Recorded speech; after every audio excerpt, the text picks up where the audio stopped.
Ladies and gentlemen, welcome to Casting the Spotlight episode number 158. And we are deep into Christmas season now.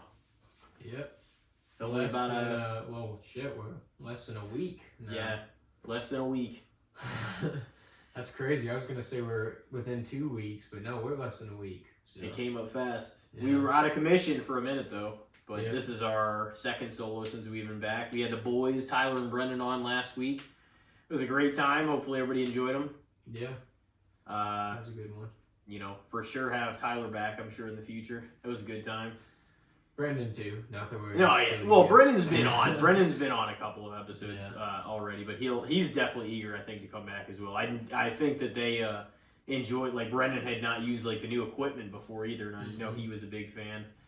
I had him come down to the basement when we were over in Arnold still, and I turned on all the stuff and just had him kind of check it out just to see if he was comfortable with it. Some people hearing that back to him. They're not comfortable with hearing their own voice that clearly. Yeah. But you get used to it. It definitely takes getting used to, though.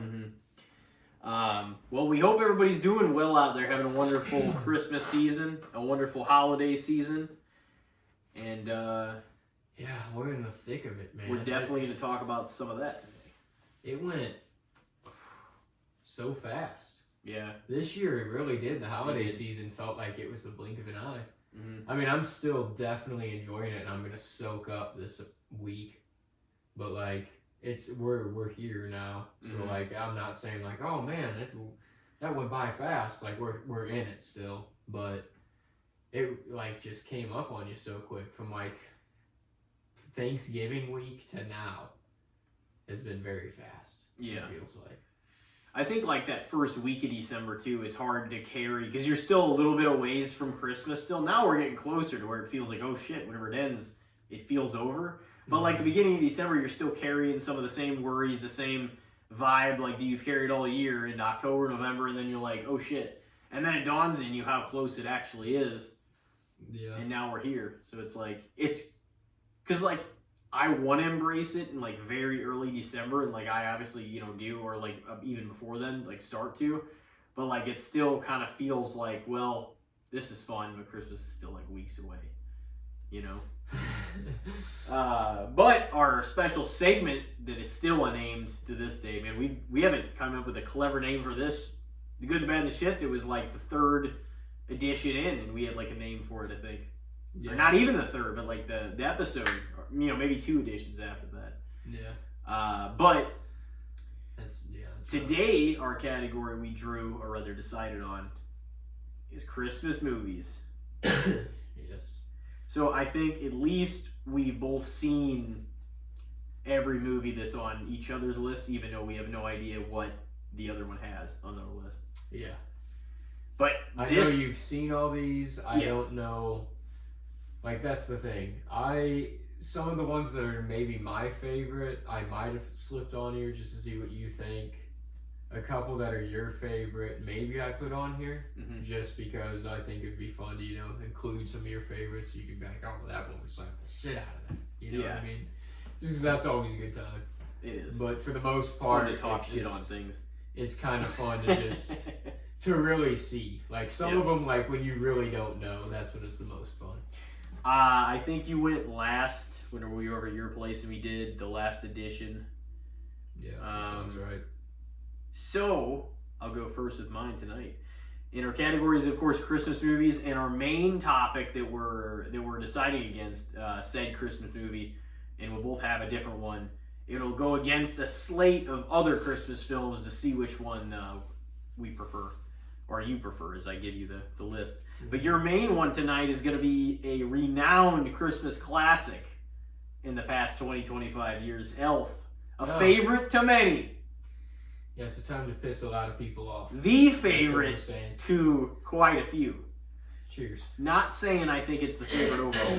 Now, some of the most common favorites I've ever heard people say, and you may have one to add, subtract, do whatever, but some of the most favorites I've ever heard, period, people talk about as their number one are The Grinch, the Jim Carrey version, Elf, Christmas Vacation, I've heard a lot of people say that's their favorite.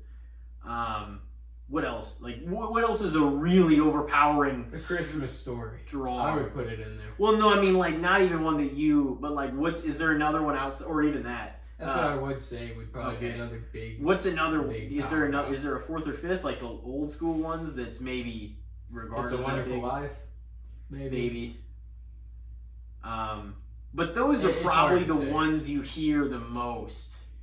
Yeah. I would think. Which is, debatable.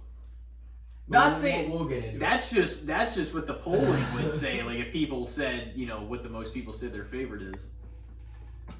Now those I wouldn't necessarily put all those on my top 10. Yeah. Certainly not A Christmas Story either. Well, Christmas Story to this very day airs for all day on Christmas Day on TBS. I mean I don't like hate it, but like it's not my personal top 10. It's not on there for Christmas movies. I enjoy it. But your topic is Elf, and the first thing the Elf has to face down is the original Frosty the Snowman from 1969. Okay. One-on-one. Again, like we were talking about earlier off air with Charlie Brown's Christmas. It's great. It's a special. It's fucking 30 minutes or something like that. I think it's like 50. Frosty's a little longer. Frosty is short, though. Because Santa Claus is coming to town and Rudolph are kind of long. But Frosty is still pretty short. I thought Frosty was 50. I think it's still a little short. Look it up real quick. I don't know. I'll look it up just for clarification. But like, is the difference stand between 30 minutes and 50? I mean, no. It quality-wise, I'm still going with Elf. Yeah. Frosty's a classic. Oh no, Frosty's 22 minutes. Okay, Frosty's even shorter. But yeah. Yeah, you were right. Okay. Quality-wise, I'm still going Elf.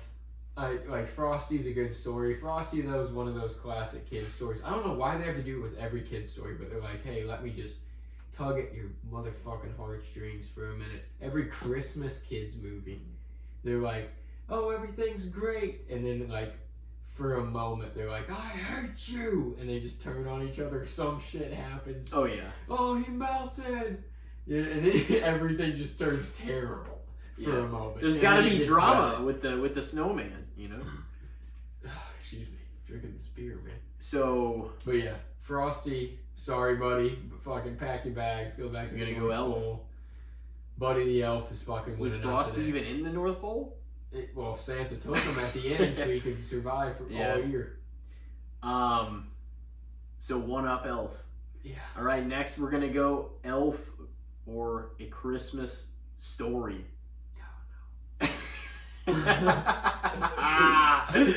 I can't take it easy on you. Yeah, I know. Well, this one's gonna make some people mad. Including some people in the studio, but I'm probably going to go with A Christmas Story. Oh no. Dude, it was way more of a classic in my household growing up. I watched it are your parents big on it? I would say they definitely enjoy it. Yeah. To this day, it's still in my top 10. It's probably not my top 5. That's where I say I'd put it. Mm. But it's probably gonna beat out Elf. Damn. Is Elf in your top 10, you think? Debatably. It would fight for one of the last spots, maybe. Mm. Okay, we People got. are like, what the fuck you talking about? It's the best Christmas film. Oh yeah, no they are. In fact, one person right now is tuning out. Yeah. I'm really sorry. Elf. It's just my opinion. It's not right. It's just my opinion. Elf or 8 Crazy Nights. See, I'm not gonna say. Well, I will say I did put this in yours too, just because we both have watched this one, and I knew it kind of it's both one we enjoyed, and it's Adam Sandler. It was kind of that era. So that being said, just the classicness of it, I'm gonna have to go with Elf. I think. Yeah, I would probably put Elf over it. I do enjoy 8 Crazy Nights though. It's pretty damn hilarious. It's like It is. No, Adam it's good. Sandler humor in an animated film. It doesn't really miss a step. But there's just more like of a classic Christmas vibe to Elf. There is. Yeah, 8 Crazy Nights was fun though. It was definitely funny. Oh yeah.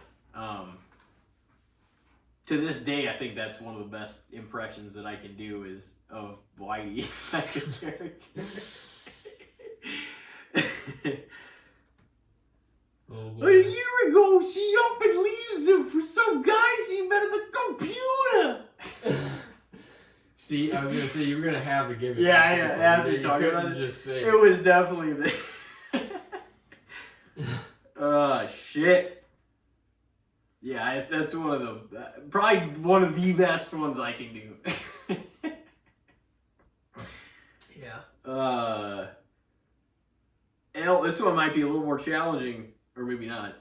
Elf or National Lampoon's Christmas Vacation. Well, Christmas Vacation. Oh man, It's one of my favorites. I don't Yeah. know, it's definitely one of the elites for me. But this is the thing, though.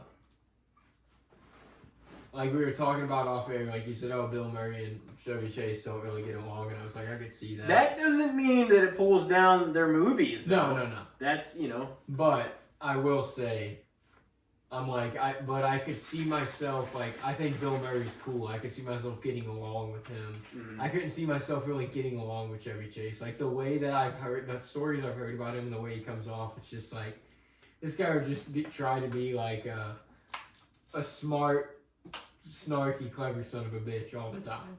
You know? Yeah. Just be like annoying as fuck. I don't think he'd be, and that's the way he kind of plays in his movies. That's what people have always kind of compared, like, Bill Murray and Chevy Chase movies. Because, like, they're similar in that they both play just, like, kind of a son of a bitch that's clueless they're a son of a bitch. You know what I mean? Mm-hmm. They're just a relentless, like, they're like a relentless, like, nuisance in a lot of ways, too. That's kind of like how it is. I mean, Bill Murray in a lot of things, not that Chevy isn't, but like Chevy, however you say it. Do you say Chevy or Chevy? I say, because we also had a guy at my work with this name, and he was called Chevy. And I think that he's called Chevy. But Wouldn't it just be the way they prefer, maybe? Yeah. I don't know. But I think he might be Chevy Chase. You know your name is. I don't know. Yeah. I've always said Chevy Chase. I feel like Bill Murray, though, more so in the things I've seen him in than... Like, he's clueless, but, like, Bill Murray's, like, the relentless... He's fucking always is fucking poking it. Yeah. It's like, fucking stop! But people have always said, like, with Bill Murray movies, he usually always learns a lesson, and he becomes a better person by the end. And with Chevy Chase movies, something just works out for him, but he never learns a lesson and becomes a better person. That's funny.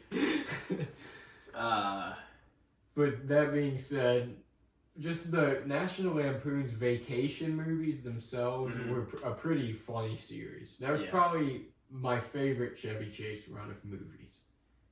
But Christmas Vacation was the best one of those. It was one of the best Christmas There movies. was Vacation, Christmas Vacation, what else? European Vacation and Vegas Vacation. Okay. I don't know if I've seen that or the European one. Yeah, they were all. But I know I've seen Vacation and, Christmas Vacation. Randy Quaid that played Cousin Eddie went fucking crazy. Oh, really? Yeah. He ended up like saying some crazy political shit, and I think got like kicked out of the country. And I don't know what the fuck. This is like a decade ago or more at this point. So it's a 2-2 right now. Next up, we got Elf or Rudolph the Red-Nosed Reindeer of 1964. The old classic, bro. The Abominable Snowman. Still one of my favorites. Love that guy. Since a childhood, like, I don't know why. It's just like, since a childhood thing, I'm like, fuck yeah. misunderstood, just big ass snow monster. Everybody's scared of him, but he's actually not a terrible guy. Mhm. I also think the way they treated him, though, the way everybody acts in Rudolph, it's like, no, you don't just get to act like a son of a bitch and then just think everything's fine. Yeah. And everybody does in that for some reason. I don't know if it just was the 60s and they're like, oh, this is the way everybody acted. But like Santa even is like so fucking rude to everybody. And he's like, oh, that Rudolph, he's got a red nose. You gotta keep him in here, you know? Mm-hmm. He's an outcast. He wasn't anything like that in the 1998 version. Like, he thought Rudolph, he went by him and not to cut you off, but like, he instilled like some confidence in him. He's just like, well, you need to, he would like give him like an uplift. He was like a great guy in that, dude, And then he was like kind of just a downer to Mrs. Claus too in the 60s one. And the elves. Like the elves were like, oh Santa, like listen to the song we've been like practicing to perform to you. And they're like performed it to him and he's like he's just sitting there looking not entertained, and at the end he's just like, it needs work. And I'm just like, dude, this Santa is the fucking worst. Dude. I remember you saying that. And then, like, Christmas night, he's like, well, there's too much fog, dude. The kids have been good this year. I'm going to have to cancel Christmas. And then he's like, oh, wait. Rudolph, your nose. You want to guide the sleigh? And Rudolph's like, oh, yeah, sure. And he's like, oh, you're the hero. And everybody cheers him. And I'm like, no, dude, they all fucking laughed at you. They poked at you. Santa fucking outcasted you, made you leave, didn't give a fuck. He was an asshole to everybody at the North Pole. Yeah. If I was Rudolph, I'd be like, oh no, fuck everyone. What kind of interpretation of Santa is that? He was such an ass. That's my least favorite Santa in anything, probably. So for that, Elf. Yeah. Damn, 3-2. The next one may not be so easy. Elf or Scrooged? Damn. Dude, I'm pissing people off tonight. Bill Murray's my boy, though. I like him a lot. Yeah. Scrooged is outside of Disney's Christmas Carol and maybe George C. Scott's is my favorite version. I like it. Might be my favorite version, actually, of the Charles Dickens story, like, on film. I like George C. Scott's for, like, its authenticity a lot compared to, like, what the actual story is, you know what I mean? Yeah. Like, it didn't get far-fetched. It kept everything very, and I think there needs to be, even it's film and it's theatrical, I think there needs to be a version at least, if not, more obvious, it's been redone more than anything. But there needs to be a version at least, if not, of what the actual story is without any extravagant, special effects or whatever, that isn't actually honoring what the story was. It's nice to watch something that's pretty much verbatim what the story is, and like that. Not that I don't have an imagination. I want it to be that I understand things change and are embellished for like film and theatrics and such, but like the Disney one I really enjoy too. But there's a lot of it's more silliness. It's embellished. Well, it's also because it's animated.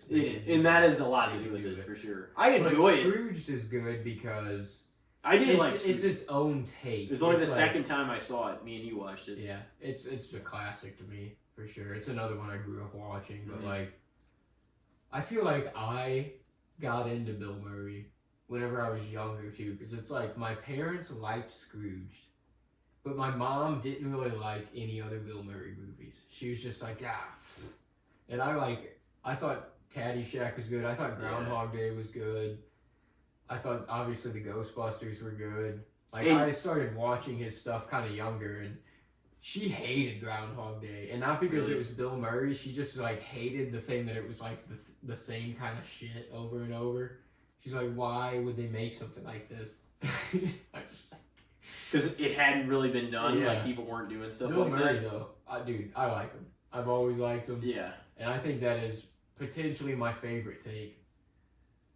Outside of like, because there's a lot of, it's one of the most like made stories of all time.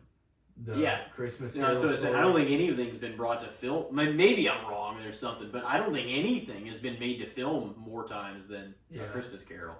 And that includes the versions that are not just straight A Christmas Carol, but are also like Scrooged, and other versions that are like the same story, but it's kind of like their own take on it. You know, like I mean? even adult sitcom or like kids show, even all those, everything has like a version of They do that. It's a Wonderful Life a lot too, Yeah. but Christmas Carol way more. Oh, you'll be visited by 3 ghosts. Scrooge wins out for me. So yeah, what is that? 3-3? Yeah. Okay. It's a close one, man. Elf or Four Christmases? Okay. 4 Christmases was good, dude. That's one of my dad's favorites. Like a new modern classics, like not even classics. I like it. Like my dad, like, dude, the first time, pretty much any time he watches that one, there's multiple scenes in that movie that he fucking dies at.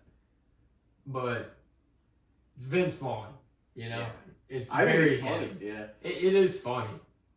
The freaking nativity scene when they're at the church and he like takes over Joseph and he's like, I don't know if I can do this, and then he just goes out there and like fucking steals the show. Oh yeah, my dad fucking dies. And he thinks he's like the greatest. that is a funny part though. See, you know what's crazy is like a movie like that. I was never a huge fan of films that, well, and it's not, that is nothing. I like that movie, but Leo's over there praying, bro.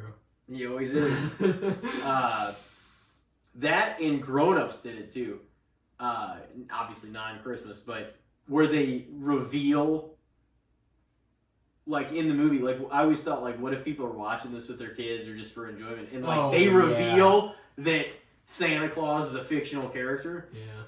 And I'm like, it's like, cause dude, how many kids probably saw that with their parents that like didn't even know, and then that they said that in that movie. I thought about that. Well, I mean, you could just write it off still, though. You could try to. You could be like, well, this is just a movie, you know?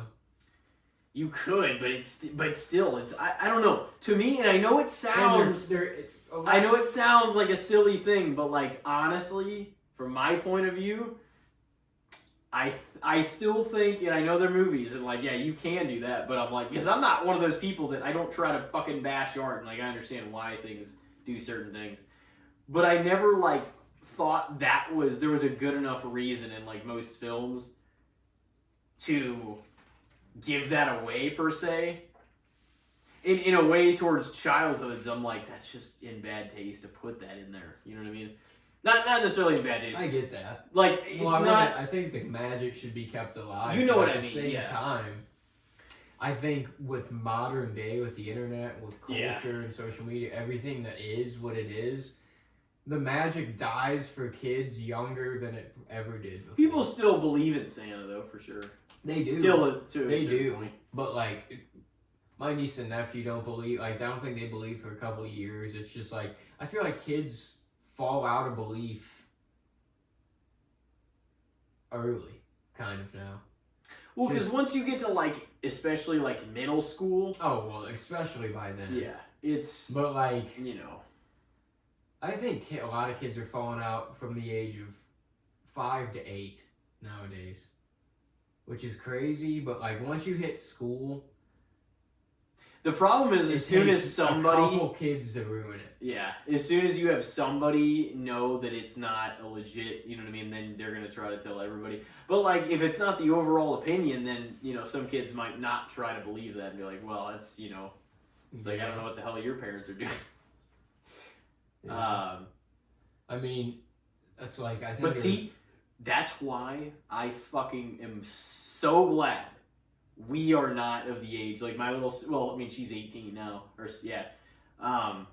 But I'm like, the stuff that she's told me, the way high school is and the way I'm like, I am so glad we went to high school when we did and not later.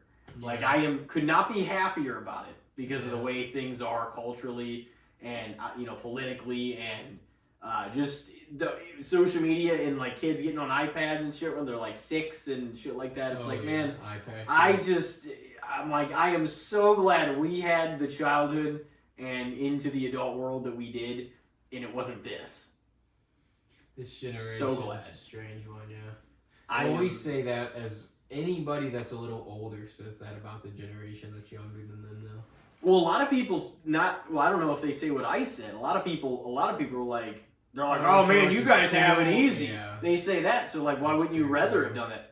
Every single day of the week, I would have taken, even what we didn't have, I would have taken our childhood over.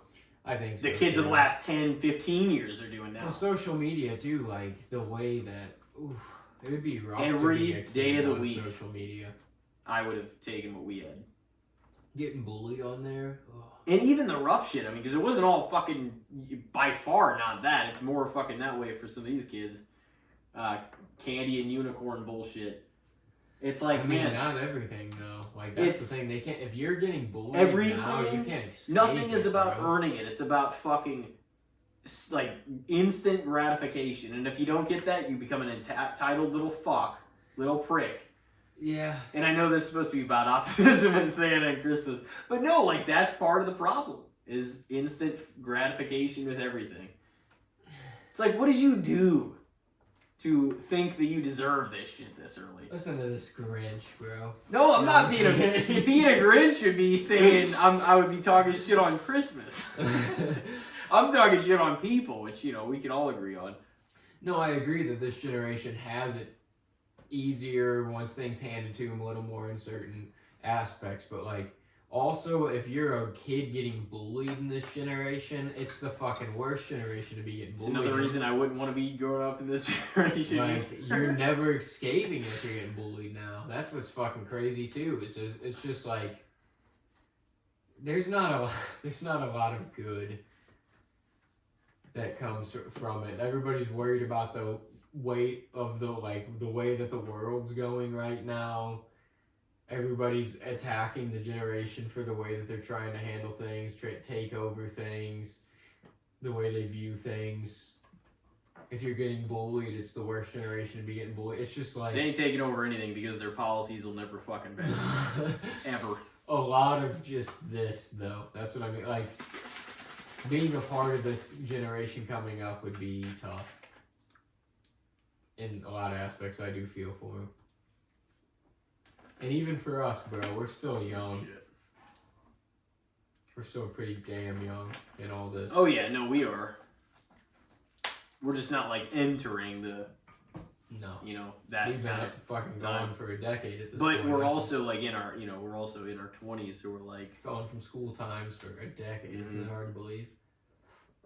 But it's like it's them and us and definitely the generation sort of at least before us and maybe two more that are like really shifting the tide altogether. So at least probably 4 generations in one, you know what I mean, that are still doing this. Yeah. Some of the generations even before them are still the ones that are in places of power, but like a lot of the, the youngest probably 3 or 4 are the ones influencing so much. It's just, I don't want it to fucking run off the track too hard because it looks like it could go that direction. If everyone is convinced that people that don't know shit, that's when it gets dangerous. And that is what we need to avoid. So as long as everybody else plays along and isn't a little fuck, it'll be fine. Well, we'll see. We're gonna get old, man. We're gonna get old and play it out one of these days. We'll see. Maybe it won't get old. Ooh. Kidding, I'm not gonna say that. Hey, this is Christmas, damn it. I know, but on that, it's a Christmas miracle. We're taking Elf over 4 Christmases. Elf over 4. Yeah. I mean, I would probably say that, but no. Honestly, it's kind of interesting that we had that discussion about like just the childhood aspect, though, because I don't know. I think about that stuff sometimes. I'm like, but it seems kind of rough because like, what if somebody's time it's spoiled for them? Going back to that, branching off all the shit we were just saying. What if somebody's time for it being spoiled was when they watched that movie? It's like, fuck. But you know what I mean? Like, I thought that. But what are you doing one showing time, your 7-year-old 4 Christmases? There's so many other things you could watch with them. One time when my sister was legitimately this did happen. We were at Pawpaw's, and I knew that part was coming out because we were watching Four Christmases, but I flipped the channel because she was in the room during that, where she was still like really young and did believe. No, like 100%, because I was like, I don't want to be part of the reason this happens. And I knew Nana and Papa had no idea. That was like, what the hell was he? Probably didn't even know it was on TV. So I was like, so I flipped it first, and she actually got a little mad. She actually got a little mad for a second. She's like, "What did you do in jail?" I'm like, "Going to see blah blah." I just made up some bullshit reason.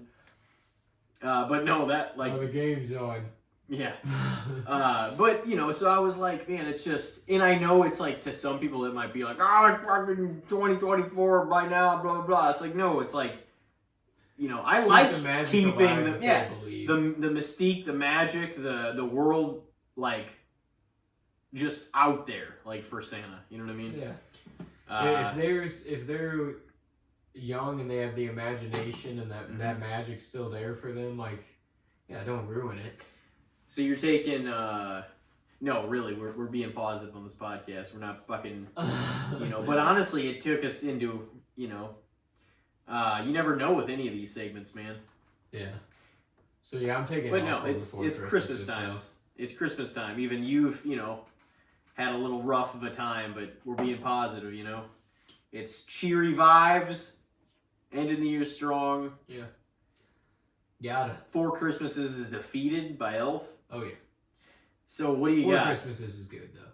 So what do you got? You got, is it 3 to 4? I believe. I think actually, it's 4 to 3. You took Scrooged, Christmas Vacation, and Christmas Story.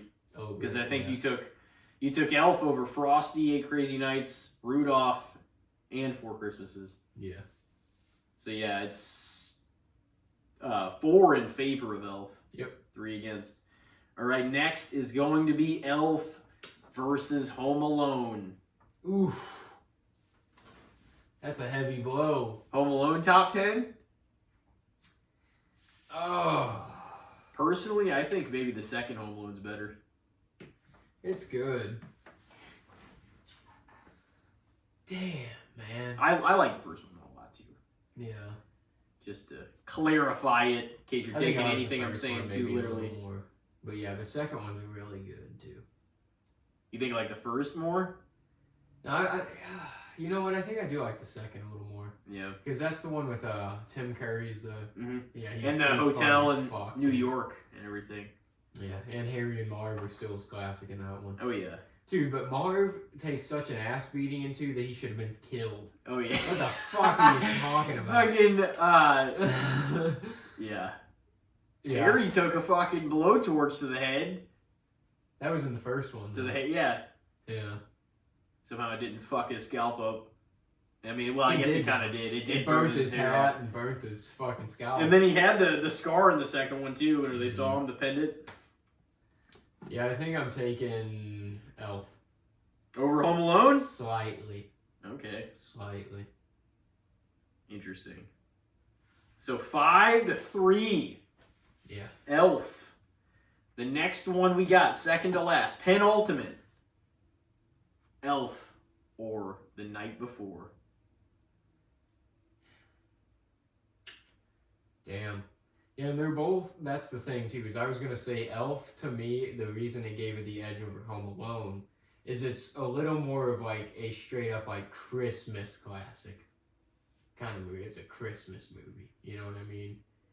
Home Alone is, but like Elf, he's an elf, it has to do with Santa, like the magic, all that shit. Yeah. You know what I mean? Like, Elf's a little more Christmas. The Night Before, though, The Night Before is very Christmassy as well. That's tough, because it's also, yeah, it's like a Seth Rogen, kind of like comedy. Yeah. I mean, Joseph Gordon-Levitt. Yeah, he's funny as fucking. Fucking Anthony Mackie. Mm-hmm. Yeah, they were good. Appearance by James. James! Yeah, Mindy Kaling. Mm-hmm. Up in there. What's the name of the girl that was Seth Rogen's wife? She's in a lot of stuff too. Oh, I forget. She know was in Lizzie Candy Kaplan's Cane. in it too. Who's also in the interview. Yeah, she was Joseph Gordon-Levitt's. Yeah. Love interest. Oh, man. I think I'm going to go with Elf. Still, all right. though. Night Before is good, but... No matter how this turns out, it's got majority. Yeah. All right, well, next is Elf or It's a Wonderful Life. Damn, that's an ultimate classic, too. Mm-hmm. That was every year growing up, we used to turn on It's a Wonderful Life when we put up the tree. It's not... What I will say about It's a Wonderful Life is it's not the most Christmassy movie. It's a Christmas movie. Yeah. It is a Christmas movie. But not... The whole movie doesn't revolve around Christmas. Yeah. Like Elf does. If I'm getting in the season, I'm going to want Elf a little more. Yeah. But just the classicness of It's a Wonderful Life. It's like, it is a very classic film. Mm-hmm.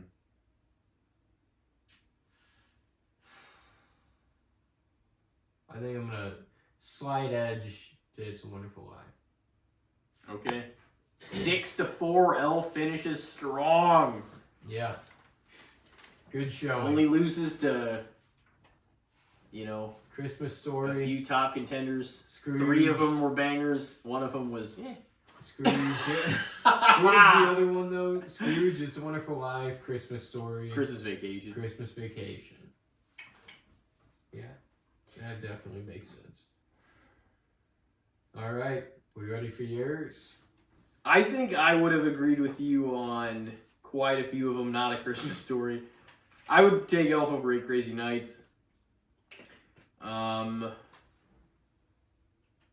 Yeah, it's tough. It would probably end up being, I guess, close, or maybe I would have like a 7-3 or 8-2 even split. I'm not sure. I would have to think about it with a couple of those. I'm not going to break that down on air because you got your own list for me. Yep. Well, I don't really know how you would rank all of these, but I didn't want to put like one of your all-time favorites up there. You know what I mean? Mm-hmm. And I thought, I'm like, he holds Elf in high regard. He holds How the Grinch Stole Christmas in high regard. Mm-hmm. So, just to be clear, I don't think Elf's my number 2, but it is in my top 10. There. Yeah, for sure. It probably maybe make 5, maybe 10. I don't know. I would really, we would have to talk about this and do a breakdown. So I put, as your main topic, The Santa Claus. The classic The Santa Claus with Tim Allen. The Tim Allen, 1994? Yeah, I think it was 94. Okay.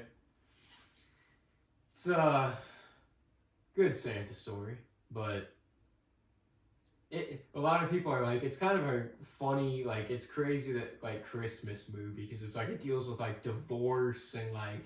There were stakes to it, man. And, like... There was stakes. Him accidentally killing Santa, and, like, just all these crazy elements to the story. Mm-hmm. But The Santa Claus with Tim Allen is the main topic. Alright, so the first one, we'll see how this goes. The Santa Claus, or it's a classic, A Christmas Story. The Santa Claus.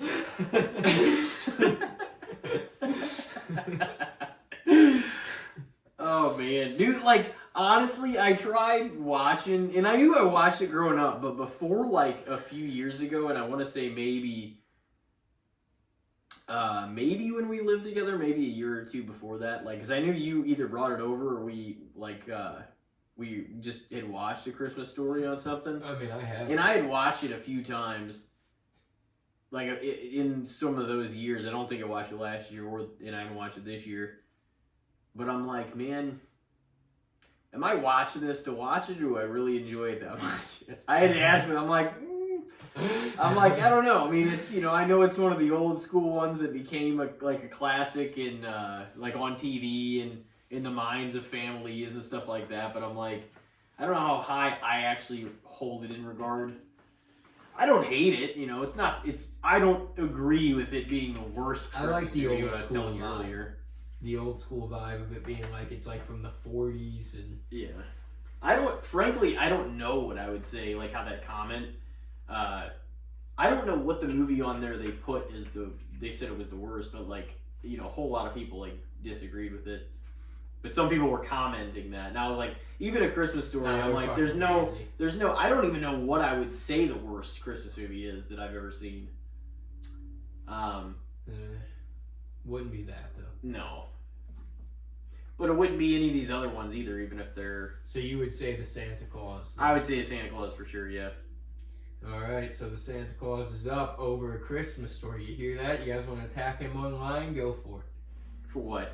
For taking the Santa Claus over A Christmas Story. I don't know if anybody's gonna do that. Oh, dude, some people love A Christmas Story. Are you kidding me? What you just saw was literally a 6-second squash match between the Santa Claus and A Christmas Story. Well, he apparently loves the Santa Claus, so let's see how it goes. I mean, I do enjoy it a lot, yeah. The Santa Claus. This is a newer one. I don't know if everybody's going to have seen this one yet. I know we've both seen it. The Santa Claus, or a newer movie. Mel Gibson, Fat Man. Ooh. Yeah, I just watched it the other day again, actually, and I'm like, man, like... I put it on the past few lists of mine. I don't know if I'll put it on this year. It's good. I think I put it on every year since, like, at least 21, maybe. I don't know when the first time we watched it was. Maybe it was either that year or the year before that, yeah.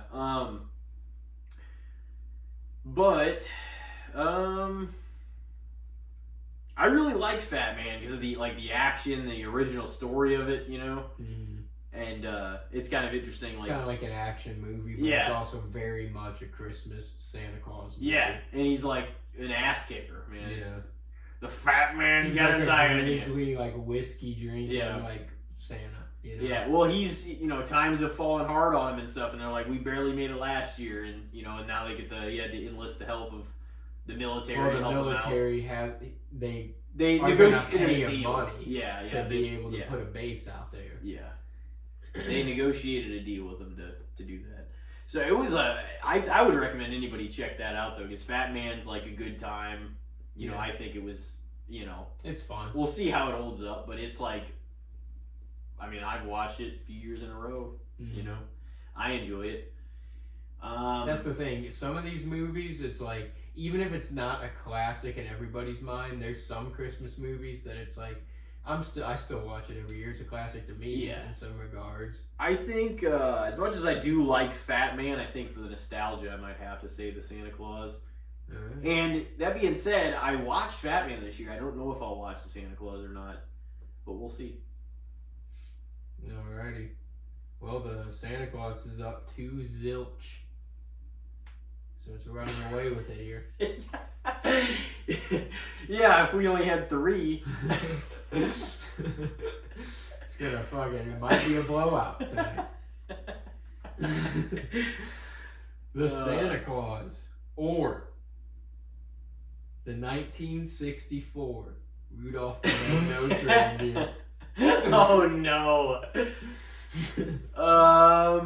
It's kind of like what you said about that, you know, too, like with the whole Leo's adorable, man. He is. With the whole just slowly going to sleep. He's just losing it. With it kind of being an episodic special or whatever, like I don't know how long that one was. It was like 50 minutes or something. Yeah. What, 1964? Yeah. Man, I don't know. It is classic. I'd probably still say the Santa Claus. Yeah. So it's doing well so far, you know. It is. I don't think you put out the competition. You probably restructured it to fit that narrative. Oh shit.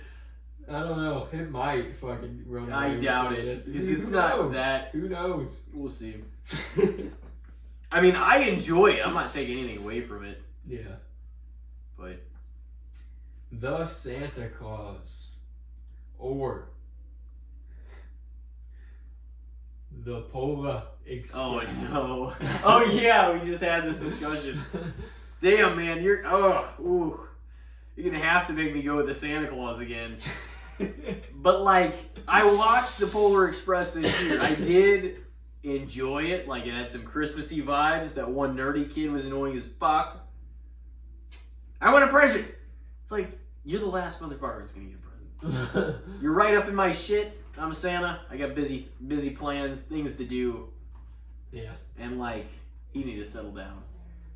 But I don't know. I watched the it was the 20th anniversary, right? So I don't know if they remastered it or what. I didn't think this time when I rewatched it, to be honest, the animation was as bad as when I watched it maybe 2 or 3 years ago. You know what I mean? Yeah. For some reason, I didn't think. I don't know if they just did something to it, or if it actually looked different. But I didn't mind it. Like, I wouldn't necessarily bash the movie and the story just for that reason. But even growing up, I wasn't as high on the Polar Express as other people were. You know? Yeah. I enjoy it. It's got a lot of cool elements, like the magic. But it does feel like the trip to the North Pole is a little bit of like, oh, we got a problem. Big action sequence, and then, oh, we got a problem. Yeah. Big action sequence. It's like, come on. And then they get there, and like, in ways, I feel like, I mean, some people loved it, but like, in ways, I feel like the payoff was a little bit of a letdown. I did kind of like the payoff, the Santa Claus meeting and the big bag and the elves. Yeah, I don't know. They just... The North Pole itself didn't bother me, but some of the train ride was like, come on. The homeless guy, the ghost on the train, I did like him. It didn't look that bad, but there were some weird parts because of the animation, is what I would say. Like, there were just some, just like movements were just odd, you know. But it did. That's not what killed it for me or anything, you know. I mean, I don't think it was bad. Like, I enjoyed it when I watched it. You know, it was just chilling. I'd probably give that one to Santa Claus too. It's looking really lopsided right now. But if you actually put any of my favorites in there, they're probably gonna make a fool of it. Well, yeah. Well, let's see. I might have avoided your favorites here. Did you? Huh? Well, maybe. We'll see. The Santa Claus is up 4 to zilch. Can it hold it? The Santa Claus or A Charlie Brown Christmas. It's an all-time classic, man. It is. Did you grow up watching all those too? Oh like, yeah, did I you watch watch them all the Charlie time? Browns. The Halloween, Thanksgiving, and Christmas pretty much every year. Yeah. Yeah. I don't know if I watched either of the other two this year, Thanksgiving or I watched Halloween. Thanksgiving. I watched them all 3 last year. And I watched Christmas this year. And I think we watched them a few years ago too. Yeah. I got the collection of them. We watched them all. It is a damn classic. It is. I think because of the legendary status of it, I might have to take it over the Santa Claus. Even though it's significantly shorter. It is. But that was some early... It's got its status in stuff, Christmas season, you know? though. It does. I've literally heard people say those words exactly. That they have to watch this because they watch it every year. Yeah. Like the Charlie Brown, just the specials, you know? Right, Leo? He's dazing off here in the corner. So there it is, the first slashing. It won't be a 10-0. The Santa Claus or Jingle All the Way. Oh man, dude, I need to watch that again because I've only seen it like one time. Well, I will say it's enjoyable. There's some very laughable, funny moments in it. That Ted dude is he's so ridiculous that he's funny in that movie. The guy that's like just trying to bang everybody's wife, basically. But like, it's fucking little Anakin is his son. Oh really? Yeah. So like, I guess he was acting. So Jake Lloyd was doing it. That's funny. I might watch it. Some of the lines that they have in that movie Like, just some of the things that the kid says and some of even the lines that Arnold says, it's just like, I've heard people say these lines, like, making fun of just how goofy and ridiculous and bad some of this is. But, like, it's still a fun and enjoyable Christmas movie, and it's like Arnold Schwarzenegger's Christmas movie. Yeah. You know what I mean? Yeah. So, like, for that, it's kind of got its own fan base and following and cult status within Christmas, for sure. It's all about Turbo Man in that movie. Getting the fucking Turbo Man doll. It really is just kind of a movie about American consumerism, though, too. Like, yeah. It's all about getting that action figure, and it's sold out everywhere, and people are, like, gonna kill each other for it. And, like, he's not a good dad if he doesn't get it, you know? Yeah, I might have to give it a watch. Yeah. Like, and you know, I have not. I think we may have, like, I may have watched it like 1 year. Yeah. Yeah, you haven't seen it in a while. No. Yeah, it's worth the watch. I Personally, I'd probably say the Santa Claus is a better movie. Yeah. But... That's where I was gonna go too. I would do. I didn't know where you really how much you'd seen it or. No, it wasn't very. It's not as like, I can't instantly think of the entire story, like, just off of thinking about it. Like, I know I'd seen it like once, but I may have to give it a watch, depending on how much time we got. But well, before like Christmas and stuff. Yeah. But I may I'm definitely gonna try to fit some stuff in. Yeah. Still got some days for sure. So yeah, Santa Claus. Now it's looking really fucking rough, man. The Santa Claus up 5-1. All right, the Santa Claus or 8 Crazy Nights.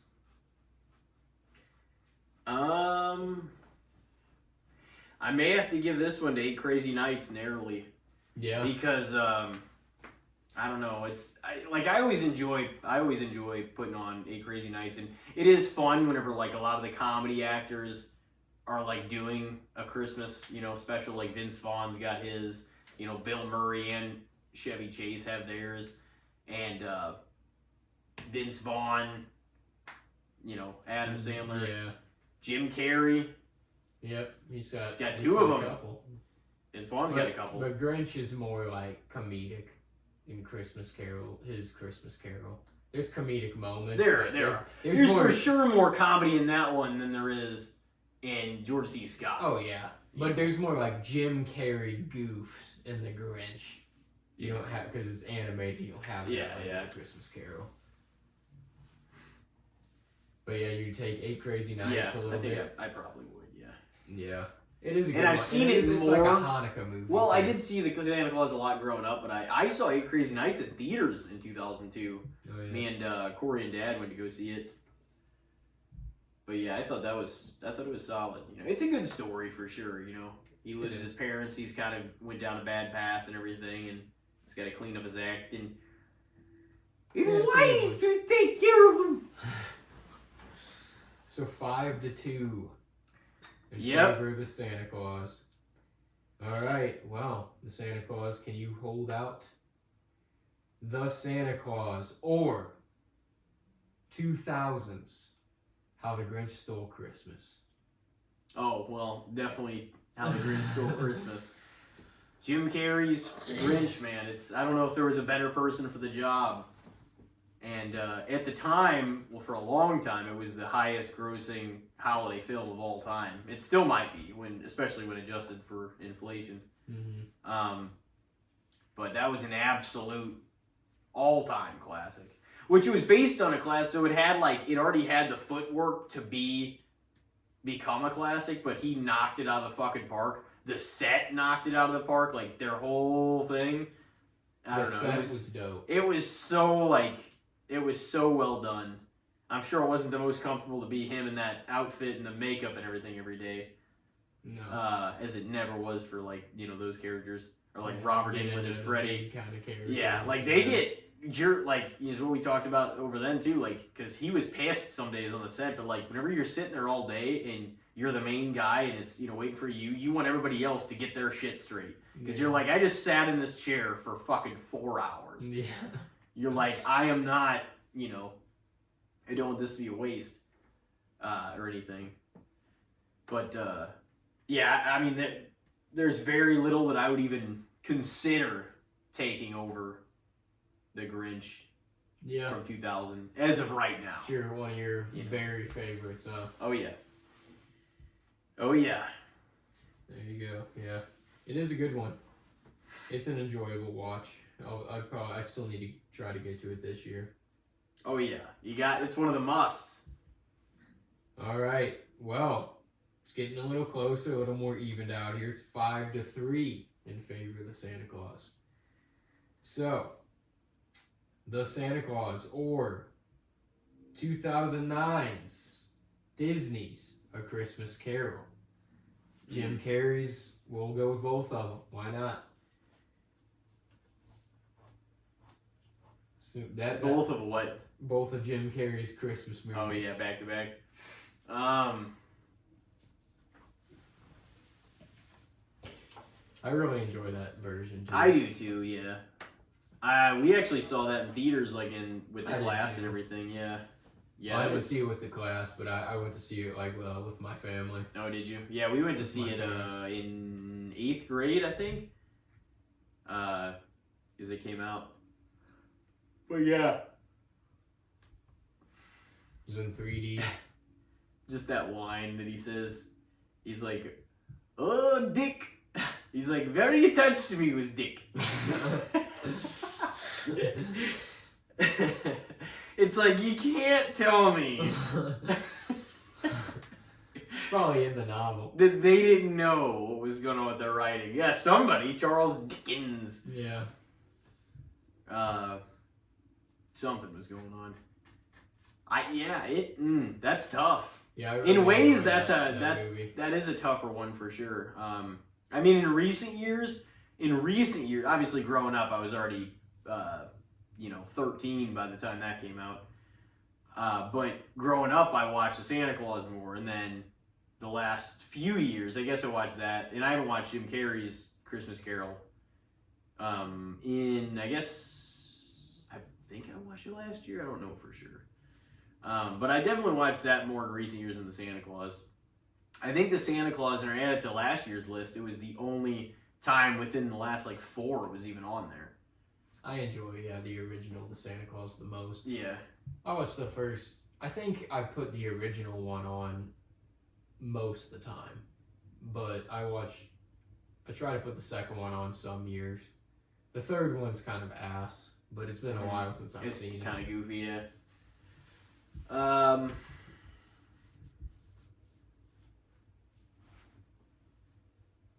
Man. Yeah, I do like that one. Yeah, I think it's probably one of my favorite versions. That and George C. Scott's. Yeah. Probably. Yeah, I would say that too. I don't think it's not. I mean, outside of Scrooge, one of the most the classic times of the story. I don't know if either one is cracks the cream of the crop in my top 10. But I would probably say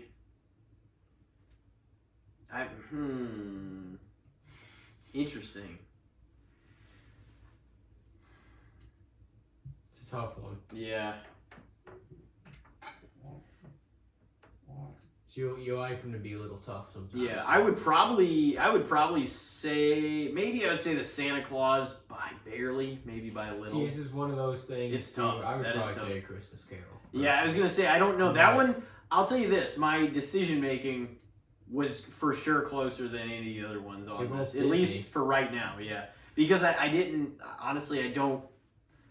I don't know. Maybe if it was tomorrow or if I had just watched. I haven't watched that all of this year. Today, too. That's yeah. the thing with some of these things is it's some things that you pick over other things. If it's really close, it's It's tough. that's your answer. Those on a are given ones day. They that could have flop. gone either way. Yeah. Yeah. Some of these won't really flop, but that one is, if I had just watched it last night, who knows if I, you know what I'm saying? Mm-hmm. If I would have said that over, But I have seen A Christmas Carol, I have seen the the first Santa Claus more recently. But still, it's been a year. So I'd probably say that. All right, so Santa Claus 6-3 lead. The Santa Claus or National Lampoon's Christmas Vacation.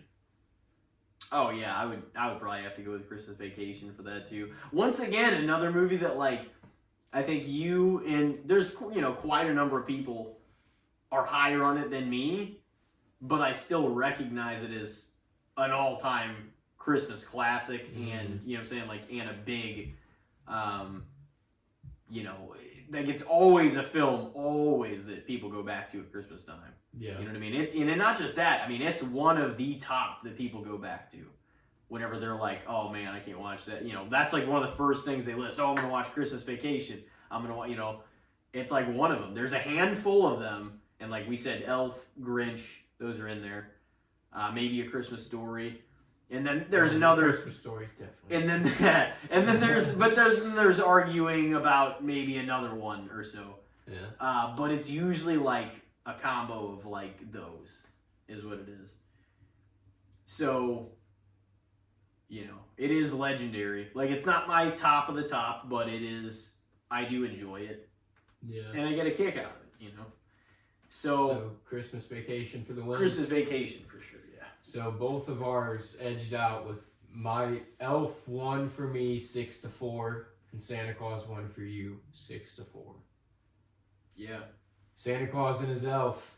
Dude, Elf would have died if you had given me your list against Elf. Elf would have diced almost everything except like one or two of them. Yeah.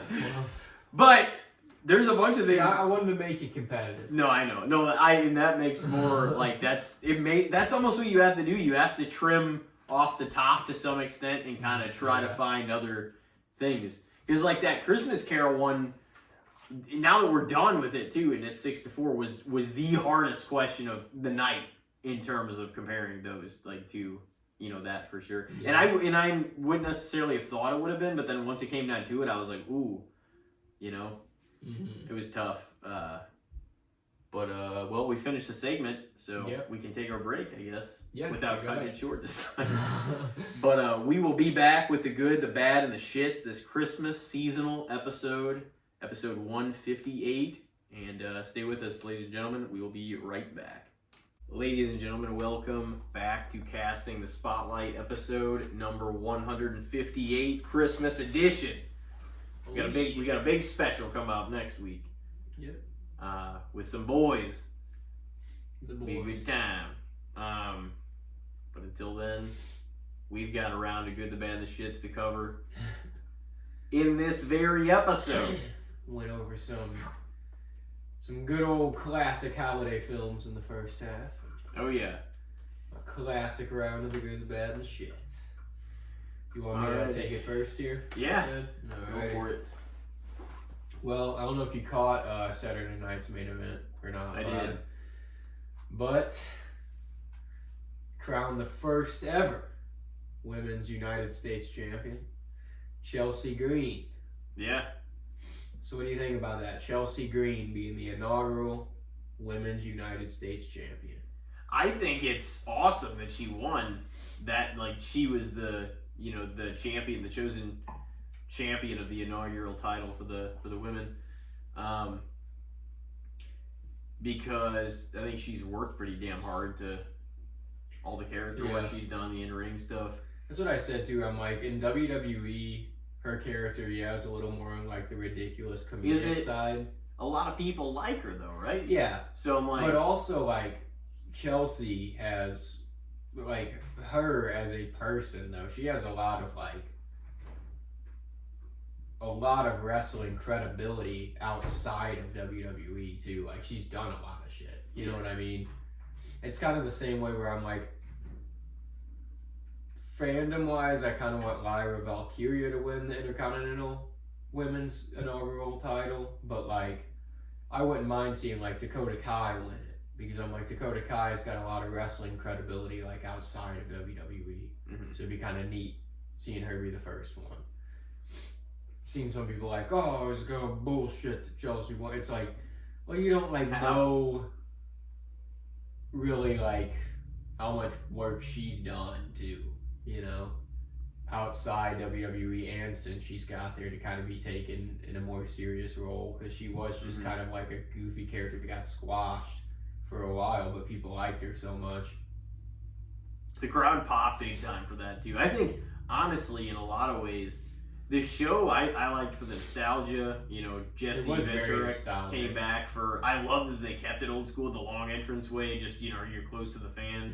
There's a lot I liked about it, but I knew the video packages looked all like vintage too, like coming back from the video packages and stuff. I knew that the major world title matches were probably going to be a little predictable.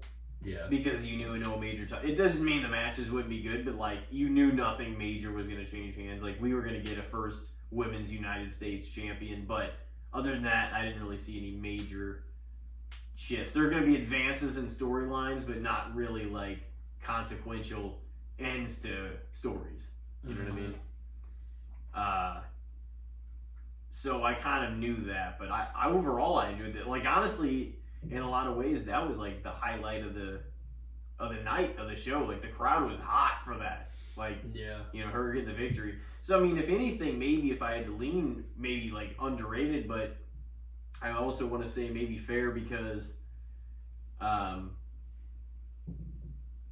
feel like there is at least a section or portion of the audience that really does appreciate her and like her. You know what I mean? Yeah, I think she's like one of the best of 2024 for like solely character work. Yeah, I would say. Like she's very much committed to what her character is, and she plays it to perfection pretty much every chance she gets to be on screen.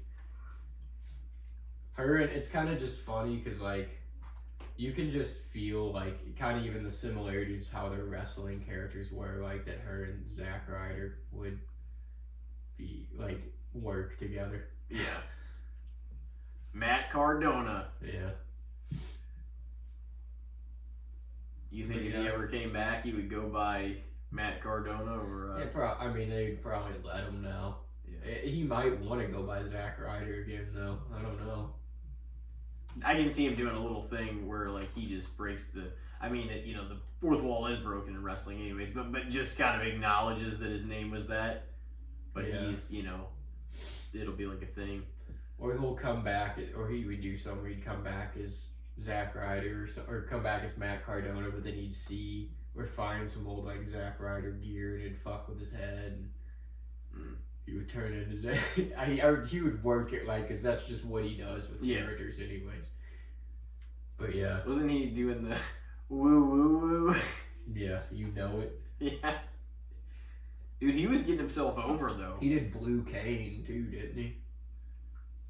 He may have. Where he had a rivalry with Blue Cane, and then WWE said they might sue him, but then they were gonna lose if they tried to sue him because Blue Cane wasn't enough like actual. But it literally was Cane. Yeah. But it was just blue instead of red.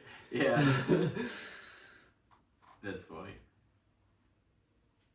They tried suing too. Oh my god. He doesn't like his properties fucked with. It was a different thing. Was it though? Was it the same? Blue Cane. There's a cocaine. Yeah. And he's white. You see that shit? Yeah. Cocaine. Doing there's some people that fucking hate that. Like there's like some pro wrestlers. I can see that. Oh yeah, I can definitely see that, but I could see that being some bullshit like our dumbass high school selves would have done in like backyard days. He's obviously not doing it. No, it's a funny name for the character. Yeah. It's you're spelled. Gonna have a suit and do like white and black instead of red and black. Isn't it like cocaine? I think it's CO space CANE. That might be it. Yeah. Yeah. How it's spelled? Like I'm trying to think. But I thought it might have been spelled like Cain and Abel, like CAIN, but I don't know. Might be CANE. Yeah, I don't know. Interesting. I would have to look that shit up. But somebody at work, actually, he'll be on, but he was like showing me that, and I was like, what the fuck? Because he's doing all those TikTok videos and stuff, and I was just like, oh boy. Cocaine. You just wonder where, like, what promotions like doing these kinds of things, you know? Yeah, it's a bummer. There's no way you can do that, like, and get booked a lot of places. No, it has to be like some people a funny gimmick you do at like one promotion that wants you to do it there or something, and then you have an actual gimmick everywhere else you go. It can't be the gimmick you take on the road. Yeah. There's no way. I'm gonna be cocaine. There's probably a promotion. Roll around the circuit. No, fuck, it's not happening. I'm sure there's some like wrestling company or like promotion, I should say. Some of the silly. I'm sure there's some in different states that probably wouldn't, like, they would probably still book them, you know? Yeah. But it wouldn't be like the top ones by any means. You know what I mean? Oh yeah. It wouldn't be like the biggest ones in the area. It'd be like some of the other kind of outskirts ones that aren't as big and have a little less fit talent. You know. Yeah. But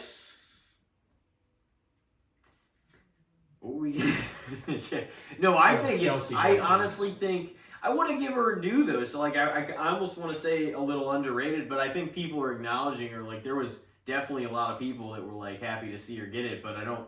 I'm not necessarily sure it was the majority. I mean, the crowd there was hot for it though. They popped big time. That was like pop of the night. History books forever as the first one. So they obviously saw something in her and gave her a huge honor. I hope they do something with this title and it doesn't just feel like mid-card dumb bullshit. Like, I hope she actually has some fun with the belt. They need to and like have some fun with it, but we'll see. They can incorporate more like singles matches and hopefully lead to actually more rivalries, kind of like what you said. But it's also like, I think about that too. I'm like, you're like, why don't they ever make serious rivalry matches for women, like built towards Mania and stuff, that don't involve like the titles? Like, why isn't it other you know? And that's what I think too. I'm like, I don't understand. They need like some. It has to be for the belt or belts to like. It's, you know. I mean, Liv and Rhea are kind of like a blood rivalry, but at this point, it's like. Yeah, they have a lot of like hatred fueled for each other, and there's a lot of like bad blood there. The title's always kind of. But the title's there. Yeah, it's always. And it's like, that's why I was kind of hoping they would like pull the rug out from under us, and Io would upset Liv at Saturday night's main event, because I'm like, Rhea and Liv could like continue this rivalry. They don't even need the belt at this point. They could just continue the rivalry, like give Rhea the like one last beat down on Liv or something. Like, why does the belt have to be involved with all these fucking rivalries? Sometimes it doesn't need it to like still be a damn good rivalry. The Dom story really doesn't. No. You know? Yeah. And beyond that, they don't even like. There's the Dom thing plus. Liv hurt Rhea and cost her time. Then Rhea hurt Liv because, Liv brought up that Rhea hurt her like years ago, and it's just like they have bad blood and history to continue a rivalry. They don't have to be like, oh, you know, I'm gonna get my belt back too. It's just another piece in the puzzle.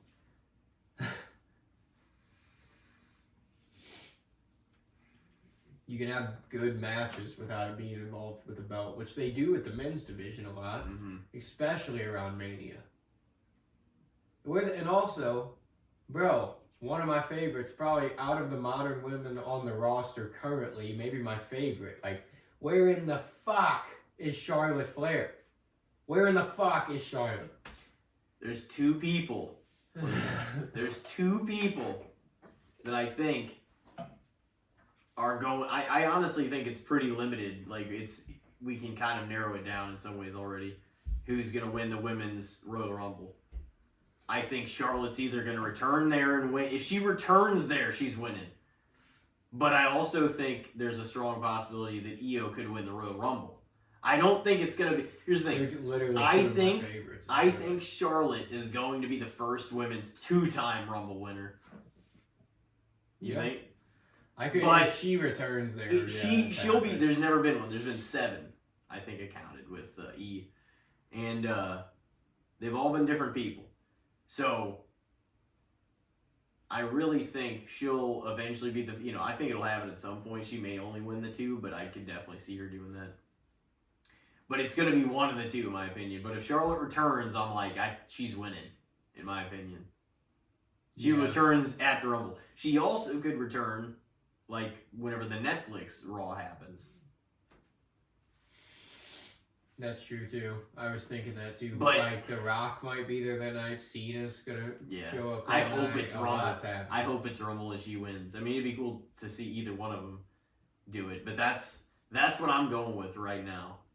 And I think it's pretty, like, I don't... Yeah, it's not a bad call. I wouldn't mind it. I know a lot of people would be like, God damn, I would be again, fine with either we've one. been without her over a year. At this Charlotte's point. gonna like, probably Charlotte's gonna probably be involved in one of them because one way or another, if she's back, like she's gonna be involved in something huge. Yeah, should be. So it's gonna happen. And so I'm like, I think regardless, I'd be fine with either of them winning the Rumble because Io's never won, and Charlotte be the first. She'd have a huge return. And the timing would work out, I'm pretty sure, too, with her. Isn't she good to go? Or theoretically? I thought she was. She just maybe hasn't said because, it's going to be a surprise. They're waiting for a big time. Yeah, and that's not that long away. If she returns there, I think she's winning. Yeah. It's my call. If not, Io, but that's probably the way I would go anyways. But I think it's early shot. But the men's, I don't know. It's, CM Punk's on the list. Maybe John Cena. More of a long shot, but just rumors of The Rock winning the Rumble. Don't necessarily think it'll happen, but he's got to be at least on the board. You know what I mean? He's got to be at least somewhere on the puzzle in the chess pieces. He might not. Nothing might happen, but it's going to be Mania season. You got to know he's going to be getting involved to some extent now. So I think he'll come back the first Raw on Netflix when Roman and Solo have their tribal combat. That's the Netflix one? Yeah. Oh, yeah. Oh, boy. Is that where he comes? Yeah, he'll be part of that whole deal. I feel like he'll return then. Cena will be there that night. That's gonna be badass. Is that just gonna be a 2-hour? I think so. Or it might be a special 3-hour event, the first one. Yeah. Because I feel like they're gonna try to make it a extravaganza. Yeah. I feel like there's a lot more room to do that with the 3 if they did. Yeah. Just because there's a shitload of commercial time too in there, Oh yeah. I hope it doesn't lag like the Tyson Paul I don't fight. It better not. They gotta get that kink worked out. But that is true if it's too many at the same time. Christmas Day football too. We're gonna see how that goes. Yeah. So that's gonna be dope. Dude, those 4 teams are all playing Saturday and then in another order playing on Christmas. And I seen some people bitching about that. Not like bitching. They're like, oh, these 4, putting them through this or whatever. I'm like, if they're 4 of the best teams, they should be able to handle it. yeah. You got to play 2 games in 5 days. That's tough. But It's going to be. But, it's Christmas. yeah, they're all like, it's not ideal. It isn't ideal to play football on a Wednesday. Plus, it's not ideal, to just, you're just going to be real banged up playing so close together. But, hey. Not as much. I guess it would be the next time because then Wednesday and then they probably don't play that till the next So you're making the Bucks. Back in, the 20s and 30s, dude, they'd work, circuits when they'd have big players that they were trying to, show around certain spots in the country or whatever. Uh-huh. And they would, play different teams. Literally sometimes, back-to-back days and shit. they would go on runs throughout a season. They wouldn't play for like a few weeks, but then they would go on runs and they'd play like 10 games in like 19 days or some shit. Cause they would just go from like city to city every other day or some shit and play somebody. Just around their area. I'm like, dude, guys were getting beat the fuck up back then. Dude. The game was rough as fuck. Oh yeah, everything was more unsafe. That's for damn sure. Yeah, we used to go out and Where, shoot like, each other. Little to no padding, leather helmets, 10 games in 19 days, and mud piles and fucking frozen ground. And that'd be some fun shit to watch. Yeah.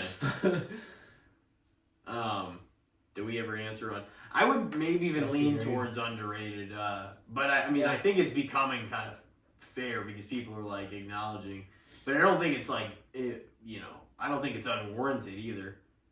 No, but it's not like the overwhelming. She's getting over though for sure. Like people are coming around to her for sure. Yeah, it'll be fun to see where this women's United States and Intercontinental titles go. Like what happens with them. Yeah, and one's gonna be on one show. Properly used. One's gonna be on one show, and then Well, sometimes the women's tag titles get nothing's really going on with them. You know, it really depends on what team has them and what they try to do with them. I thought it was neat whenever what's their tag team name? Alba Fire and Isla Dawn. Whenever they beat Bianca and Jade for them, because I'm like, oh fuck yeah, like an actual tag team kind of like took it off them. Mm-hmm. Maybe we'll get some like women's tag team wrestling now for a minute, but then they just lost the titles back to Bianca and Jade like a month later. I'm like, y'all just literally put the titles on them in Scotland for the pop because you knew you weren't going to put the title on Drew. That was literally all you did that for. That's true. Because they didn't want to piss them off too bad and have both the Scottish teams, like both the Scottish people lose in Scotland. So they're like, well, we got to have the girls win. Otherwise, if we have Drew lose and Alba and I will lose, these people are going to be like, fuck them.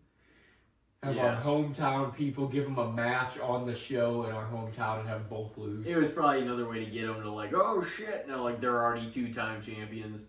So they gave Sasha and Charlotte like fucking like 3 of their reigns were like so short. Just swapping the belt back and forth. Yeah, for sure. Well, so answer for that. I'd one. probably say the same though. The show wasn't bad by any means. Like it wasn't bad. It was. You kind of knew how it was. You knew. Go, you did. And you knew either way you were getting a new champion, for the first title and stuff. Mm-hmm. But I think that was moment of the night probably, her winning that belt. I mean, the crowd would ape shit for that. I knew once it was her and Meechin that she would probably win. Yeah. I was thinking if like Bayley got that last spot, I'm like, are they gonna give Chelsea the upset, or are they gonna give Bayley the first run with this? You know. Yeah. I'm glad they did that. Yeah. Clearly, it's going to be a mid-card belt. That's what they showed. Yeah. By having Meechin beat Tiffany and Chelsea beat Bayley on SmackDown, they showed that they're like, this is going to be more of a mid-card belt. Because if they had it be a Tiffany versus Bayley match for the inaugural Women's U.S. title, it's like, well, there's just going to be a second women's title. Yeah. Well, and like it's a huge thing too for for Chelsea to do that, like to win that first one. Yeah.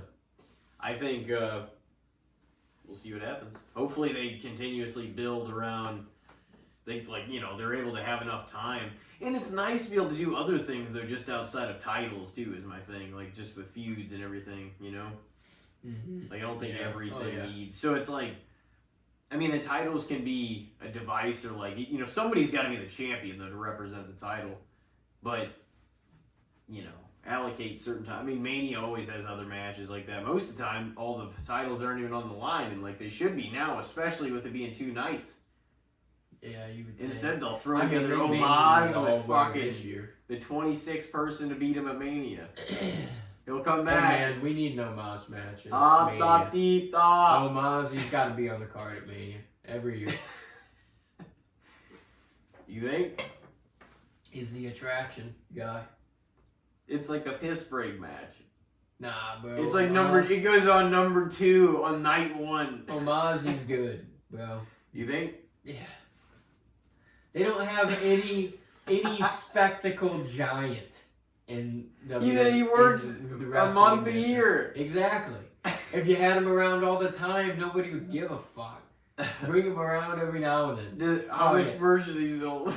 I don't know. I'll buy a shirt. I'll wear it this Mania. Omaz. I doubt it. Omaz. I'll be chanting him. The Nigerian giant, bro, will come chop your fucking head off. He'll try. You might be able to run away if you fucking hear him coming. Oh, yeah. Oh.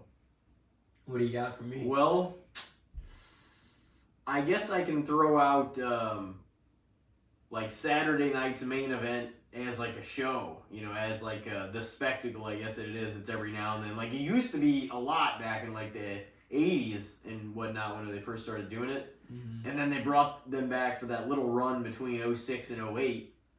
And then they haven't had one since 2008 until this one. And, like, it was nice to see, like we talked about on and off a little bit, I guess. Just the nostalgia of it being brought back, the old entranceway, the ring, like everything being that, you know, that blue, that old school, like, logo. Of course, modified for WWE instead of F. Those bastards. But, yeah. So it's cool, like, and then they even brought back Jesse, you know, he was trying on color. It was fun, like, you could tell he was having a good time, he was glad to be back. Like, it was insane that he hadn't been back in so long. He said 40 years, though, and it wasn't quite that, because he announced with him through, like, the late 80s. Still a long time, though. So, yeah, it wasn't, yeah, that's true. It was governor. Yeah, So just this most recent one, or just all of Let's just Saturday say all night's of main event? Saturday night's main event. You think it's like a cool, you think Saturday night's even a good night for television like that, though, wrestling? I mean, not typically, but I think that's kind of what makes it cool. But now a lot of the shows are on Saturdays. Yeah. Most of them. Yeah. It, like a pay-per-view, it makes sense. That's what makes it like the cool, like, occasion thing. Like, it's like, oh, it's a big night. If it's like we're taking a weekend night where everybody, you can get like a gathering going for it or something. We're gonna have a big ass card. And that's kind of what Saturday night's main event was intended for before there was like pay-per-views, you know? It was like, it was like, oh, this is gonna be a pretty big card. Yeah. We're gonna have some belts on the line, like. It was also featuring matches and titles that weren't defended on the show before. Yeah. You know what I mean? Like, typically a lot of times some other things like happen on that. But I think it would be really sweet to keep it around, but only do like maybe 2 or 3 of them a year to keep them kind of special. Oh yeah, I think you know they what should I mean? be real special still. If you're gonna keep them around. Yeah, I don't think they should do them like every fucking, you know, month. Do like a they were summer doing. and a winter one or something. Yeah, do just a few of them, and you know, you put stuff on the line, make it like a different thing. This is not necessarily a PLE, but it's special event kind of format. So I don't know. It's kind of cool. It was cool whenever they brought it back for that little stint during the Ruthless Aggression era. But yeah, it was kind of neat.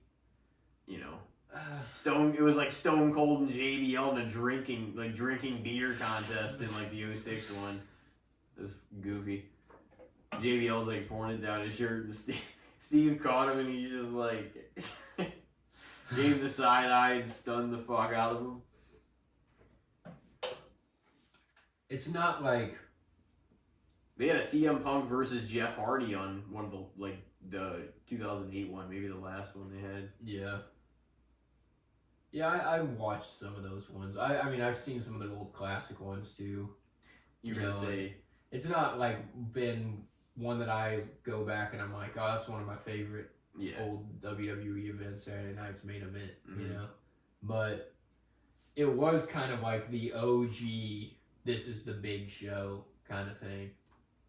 It was Before a kind of like- non Before, yeah. special event or pay-per-view Yeah. per se. I would say modern day, it's a little underrated because people probably modern fans don't know about it all that much, you know? Yeah. Like People that know the history, but the people that Yeah. are becoming fans and fans the last few years maybe. People that are like Several years. the people that are like Roman's the greatest of all time. Yeah. They're you know, cough Ricky. Oh shit, he's calling him out. Ricky, man, he'll be on. He's gonna pop a cap in you.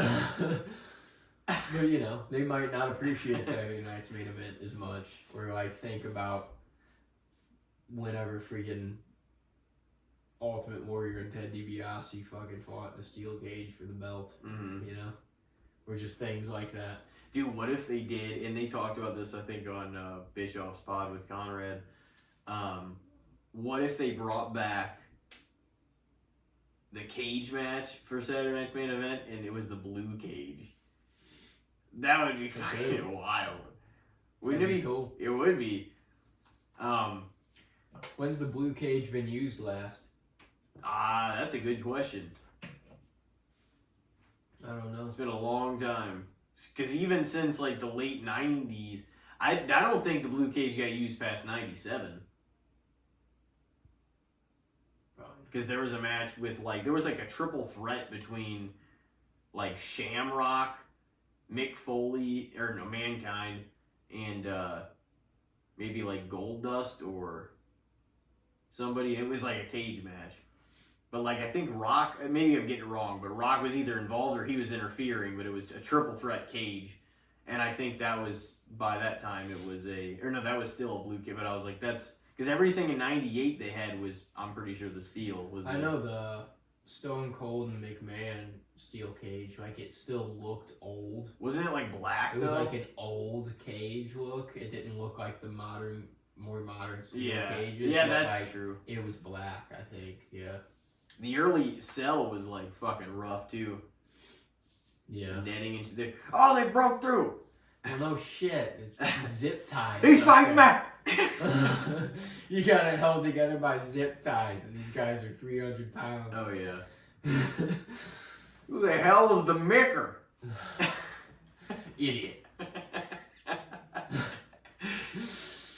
Go out there this one time and win one for the Micker. Who the hell is the Micker? Idiot. Come on, Rock.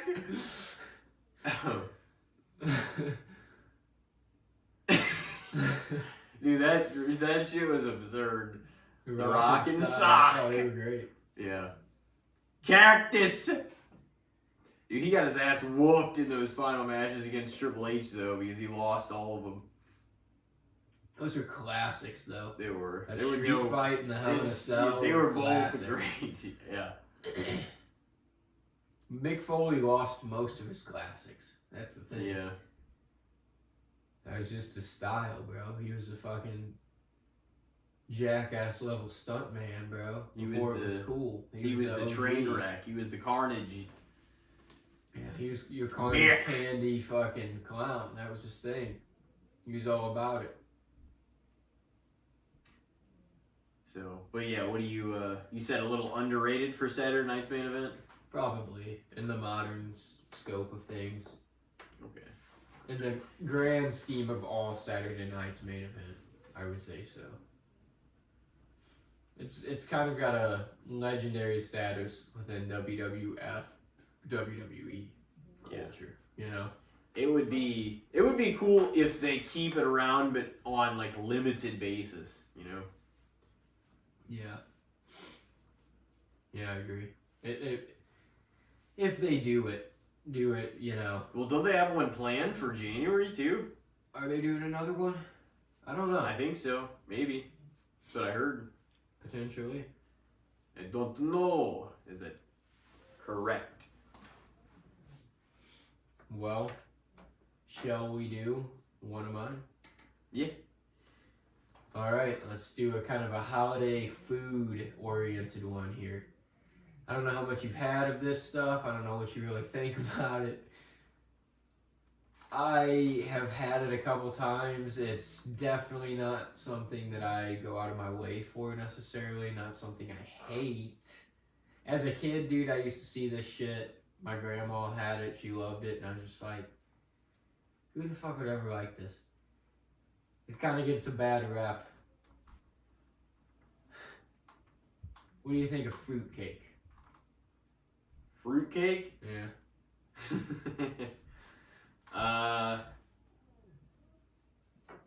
It gets a bad rap, you said? Yeah, I feel like a lot Why, of because people make innuendos at it? I mean, well, there's that. But also just people are like, fruitcake is nasty as fuck. I don't think it's nasty by any means, honestly. You know, when it's brought up in holiday specials and movies, it's usually not in a good way. I brought some fruitcake. People are like, oh, like all disappointed by it. Maybe it's because the person that's bringing it, it's not because the actual fruitcake's Well, I bad. mean, it's also just because fruitcake's like, it's a bummer. It's just a bunch of chopped up fruit just mashed together in one little pie thing. Yeah. You know? It's not bad. It's not horrible, but it's not the sweet you really want. Yeah. You know? Yeah. No, that makes sense. But I mean, in that sense, it's like it gets way too shat on.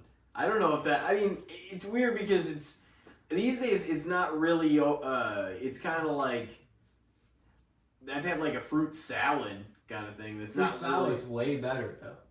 but not like lettuce and shit like that. No, like a fruit, like grapes fruit, yeah, and different stuff put together. strawberries Sometimes and there's shit. other stuff like marshmallows and different, Yeah. cream stuff. That is so good. The marshmallows and the cream. I would take I've that. I would take that way before fruitcake. Oh yeah. But because I used to eat the shit out of that, like it, our family Maybe like stuff some nuts growing too up. in there. Yeah, there was stuff like that in there, but it was like cream stuff, different stuff, marshmallows and like others. It was like, man, whoever bought this is one of the My best. uncle used to bring that shit. That was Yeah. good stuff. That shit was grapes. Oh yeah, that stuff was so good. He's praying again. Yeah, fruitcake, man. It's just like, it's also kind of like, it's heavy as fuck. It's like the consistency of a big ass brick. That's always the thing too. People set it down on counters and it's like. I agree with that statement though. It's not the sweet you want. It's not. Yeah. I like that does make sense. You're not ever gonna like look at everything up there and like that's gonna be your choice. I don't think it tastes horrible, so I'm gonna give it a fair, but I will say a fair with, I think it has a little bit of an undeserving amount of hate if the perception is it's not great. Yeah. I don't think it's fantastic, but like it doesn't taste bad. I guess I could give you that. But I still think it's fair. I understand why it doesn't impress. I haven't had it in a while. But it isn't. It's not something But I go that out of other my way stuff to buy. is I go- fantastic. Fruitcake's mid. Fruit salad's good. At best. But it's not horrible. Not the worst. Oh, but I would not take it as one of the top. But yeah, it's not. I don't go out of my way to get it any holiday season really, so that says something there too. Mm-hmm. Some stuff like eggnog and hot cocoa and like, certain like pies like pumpkin pie and pecan pie and things like that. Like I go out of my way throughout the holiday season to like have those things and enjoy those things. Like I don't do that with fruitcake. No. I didn't think so. So, everybody's got their thing. Mine's not fruitcake. Some people hate eggnog. Yeah. Those people are wrong, but it's okay. Oh yeah. Dude, that freaking holiday custard in there is so damn good too. It's like melted vanilla ice cream. It is fantastic. It's not bad. It's Dude, no, you gotta try some more. Eggnog is still better. Eggnog's Vanilla more. custard's affiliated with the holiday, in like a classic sense for sure. But that stuff is like that stuff is fantastic. Yeah. You could put that in your coffee like a creamer, probably. Oh, it's better than just a creamer. I mean, it would be like a sweet. You gotta give it its due. Maybe I should make that. Be a holiday coffee. Stir it in. But, and then there's like, did you see there's also like pumpkin spice and then a chocolate custard and like a, forget what the other one was. But there's like multiple different of Prairie Farms, like the ones that they make that are similar to the holiday custard or eggnog. And the whipped custard. I mean, that would be really good. But those other ones, it says it has. But I tried the chocolate custard one time. Like, I didn't like it as much as the other one. Or obviously eggnog. But, you know. Yeah, they're inventing new things. They should just make eggnog available all the time. I'd probably buy it a few times throughout the year. The Prairie Farms one's the best one. It is. It's damn good. Yeah. There's other ones you can buy, I think, a good portion of the year, or a lot of it, but it's... The Southern Comfort one isn't bad. No. I've got the Prairie Farms one all year this year, though. Yeah. It's good. They always have it, too. They stock it up, like man. The most consistent one. They stock it up. Yeah, it's definitely the most Some popular. years it's like hard to find. Some of those are just have no problem through Walmart, too, with who they get their stuff from. You know, it's they, like... you know, other stores and stuff like that, like Target or Schnucks, and like some people don't even have different. Well, Schnucks is like huge with all that stuff, so like they probably get multiple different kinds of stuff. But or Deerbergs, but I don't know. They always have it, like at Walmart, those different kinds. The holiday shit. You like to indulge. Oh yeah. My next one isn't necessarily holiday relating, but I just thought of it like, because I know how I feel about it with most things. What do you think of either lemon? It could, I guess you can interpret it like lemon pepper seasoning or lemon pepper like flavoring in general. What do you think of that? Lemon pepper. I enjoy it. I can see how it's not everybody's bag. Yeah. But I think it's like a good dry rub. I don't think I like it as much as the Cajun dry rub kind of stuff. But it's not like... I'm not like, oh... I don't think it's like a bad clash, surprisingly. It's one that I wouldn't necessarily have thought of to like put together, but I'm like, yeah, I like this. But I think I don't really know what a lot of people think about it. I haven't heard a lot of people necessarily like really hate on it, but I haven't heard a lot of people like claim it to be their favorite either. It's the people put it with chicken, and I'm like, I don't mind it, but I don't always want it. Like, I don't want the whole batch of things to be all. I'm like, I don't really want all. I only want a little bit of lemon pepper whenever I have this stuff. Like, I don't even know if it's overrated, but I'm just not. It's not necessarily my bag. So what about like?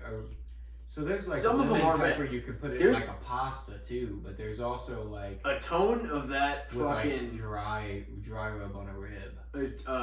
Just like a layer, basically, just a little bit of lemon pepper is in those. What the hell are they? The ones that I really the Parmesan ones. Yeah. Parmesan garlic ones from St. Louis Pizza and Wings. There is a hint of lemon pepper is like one of the things that are in that. I like it in that because of how it all tastes, but but the flavor's not lemon pepper. No, it's not. But there is some of that in there, and you can taste it. But I don't know if I like it to be the dominant flavor. You know what I mean? In something. This is what I would say.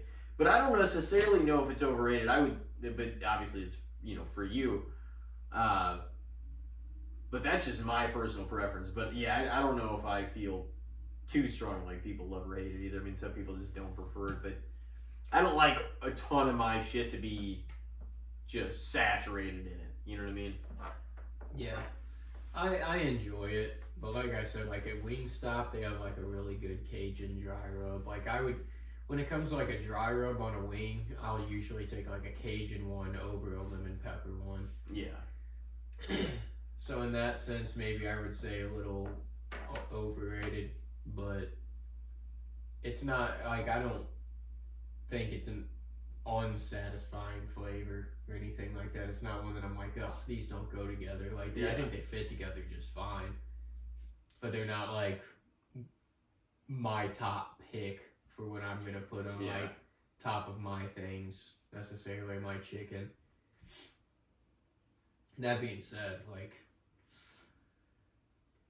I think there's worse wing sauces or ones that I'd probably be less inclined or appealed to than a lemon pepper. Like, lemon pepper doesn't bother me. It's agreeable enough. Like, if somebody got some and they, like, got them all lemon pepper and, like, hey, you want some wings? I'd probably have some. You like the hot more than the lemon pepper. Depends on how hot, I would, you know? If we're going just hotter like, than just fuck, regular you know, hot. yeah. Like Emo's hot wings or something. Yeah, like probably. Like, if we're going, just a Dude, like those normal, Emo's like, ones are... medium buffalo hot. Yeah. Then yeah, probably. But some of those like burning hots, like I'm like, dude, this is completely unenjoyable. Why would I want to be in pain trying to eat? If they're still tasteful, like then they're fine. But like, whenever it just becomes about impressing, oh, I can eat this. Oh, I can eat this. Just choking on your shit, your chicken. Yeah, you don't want to be doing that. Yeah. Then it's just like, I'm not gonna, it's not worth it, you know? Yeah. But like, no, like just, like hot, you know, but not like over hot. I mean, just what the base level hot is, but not like mild. Something with a little bit of actual kick to it too, you know? Like the buffalo dip, like something like that. Just a good base of hot. Yeah. But no, anyways, dude, like, lemon pepper. You said over. It probably is definitely a little more. Like some of the ones you can get at overrated. like Buffalo Wild Wings and like some of those spots where it's just like the most on their scale. It's like, dude, why would I even want to? Like, what would be the point? Beware when you get these. Don't make you cry. Shit like that. It's like, why the fuck would I want to do that? So you can be like, I'm gonna get some of those. Watch me eat these motherfuckers. Dude, Anthony did that once. Not to put him on blast here, but we will. At Buffalo Wild Wings. And that dude, he was not sober anyways when he ordered them. He's like, I'm gonna get an order of these. And he got the like hottest ones on the menu. And then he was like trying to eat these fuckers. He's slobbering all over the fucking place. He's They like weren't enjoyable. asking for glasses of milk and shit. It's like, dude, this is embarrassing. See, like, there was no reason. This could have been an enjoyable meal. And you just are like crying, snotting, slobbering. It's like nobody's having a good time. You had to get the hottest wings on the menu. Yeah. Or whenever he got all fucked up and threw his shirt off and ran across the road. And fucking dumped a whole damn pitcher of beer down his like shirt basically in his mouth. He just picks it up. Threw his shirt off in the middle of the bar. Yeah. Yeah, he was slopping But I up was that kicked day. out of the place. Good times, good times. Yeah. It was something. Lemon pepper! You said overrated? It is probably fuck. I was trying to be modest, but like, a little over. it is. Some people get pumped for it. I never get pumped for it. I'm just like, I hope like it's not too extreme lemon pepper, you know? Yeah, I don't hate it. I don't either, but I don't always have the taste for it, you know? Yeah. That's what I would agree with. Sometimes it can be a little overpowering depending on who flavored them. Yeah. Like I want there to be a good balance on my dry rub between like the outer skin and the flavor out there and like the moistness and the meatiness of the chicken, you know? Yeah. That makes sense. Well, what do we got here? We ready to wrap it? yeah. All right. You are. You want? I mean, do you have another one? No, I think I'm good. I Okay. put my two out there. Okay. Well, episode 158. We're approaching that 160. Yes, we are. We are approaching Christmas. So very rapidly. we started this with Kyle and this 10 of episodes. There's been a whole lot of shit that's happened between then. Yeah. When was that? Very beginning of October. It was like the That's what I 3rd. thought, yeah. The 3rd, yeah. So, yeah, we got a big Christmas special next. You just say that? Yeah, Big so old Christmas is special. approaching. And a year-ender episode, and that will about wrap us up for the 2024 season. Yeah. It's coming to a close quick. We'll be in 2025 before you even know it. Indeed. So another year of wild antics. Who knows where 2025 will take us all. Yeah. Time will tell. Until then, Merry Christmas. Enjoy. Take care of yourselves. Holidays. Yeah, be careful out there, and have a great week. We will see you on the very next episode. Tune in.